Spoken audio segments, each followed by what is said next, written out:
Hey everyone, here's the two versions of Marvel Legends Scarlet Spider that we have so far by Hasbro. This over here is from the Rhino BAF wave, and this one over here is from the retro wave, or some call it the vintage wave. The Rhino wave Scarlet Spider comes with 3 pairs of hands: fists, wall crawling hand, and web shooting hand. The retro wave Scarlet Spider comes with 2 pairs of hands, the fists, web shooting hand, and also an unmasked Ben Reilly head. I like that we get the Ben Reilly head, but this is definitely not comic accurate because when he was Scarlet Spider, he didn't have the blonde hair. He only had the blonde hair when he changed to the red-blue costume, when he found out that he was actually the real Spider-Man. Although later on, in the Revelations storyline, he is revealed to be the actual clone after all. These two Scarlet Spider figures does resemble the Scarlet Spider in the comics, but there are some differences, especially for the Rhino wave Scarlet Spider. These two figures are based off the Pizza Spidey, but with a retool of the torso area. So the articulation is all the same, except that because of the retool of the torso to create the vest, they lack the shoulder butterfly joints of the Pizza Spidey. For the overall appearance of the figure, the Rhino wave has a brighter red and a slightly brighter shade of blue. The retro wave has a shiny and darker red with a slightly darker blue. The color of the belt and also the pouch on the ankles have a different shade of brown. The spider logo of the Rhino wave is smaller than the retro wave, both on the front and also at the back.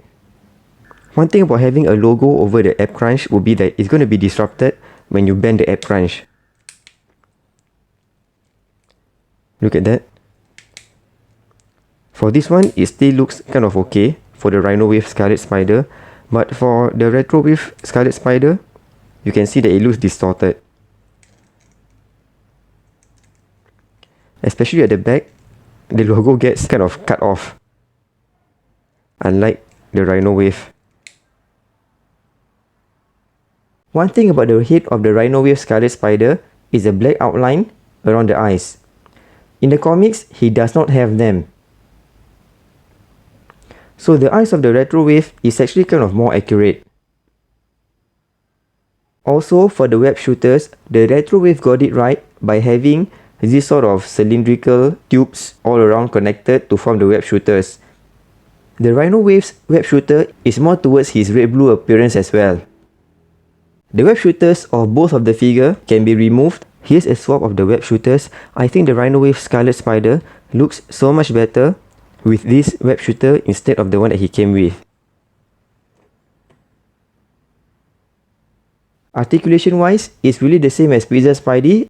Look up, down, ab crunch forward and backward, hand goes up that high by the side, bicep swivel, double hinge elbow joint, swivel and hinge joint for the wrist, waist swivel, this amount of split, legs up this high, thigh swivel, double hinge knee joint, ankle goes up and down, and ankle pivot.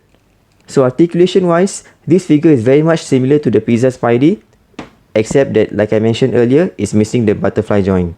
The back of the hands on the Rhino wave Scarlet Spider is the only one that also have the grooves just like the Pizza Spidey.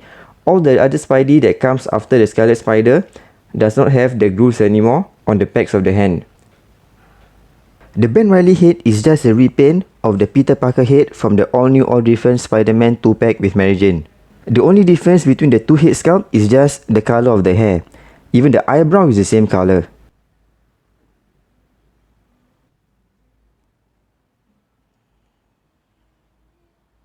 This head also fits the Rhino wave Scarlet Spider. One thing that irks me about this figure is actually these grooves at the bottom of the vest to accommodate the belt, because when he turns, it's actually kind of ugly and doesn't really look nice. These grooves over here at the bottom of the vest. Same at the back. It's even worse at the back. So between these two figures, for me, I have to get the retro wave Scarlet Spider to get the Ben Reilly head, but I prefer the paintwork of the Rhino wave actually with the brighter red color. I also prefer not having the black outline on the retro wave eyes. I wish the Rhino wave does not have those black lines. I'm a noob customizer and it would actually be difficult to get rid of those black outline. So for me, I kind of have to get both. So which one do you have in your collection and which one do you prefer? Hit it in the comments below. Thanks for watching. Do stay tuned for more comparison videos. Hit the subscribe button and I'll see you in the next video.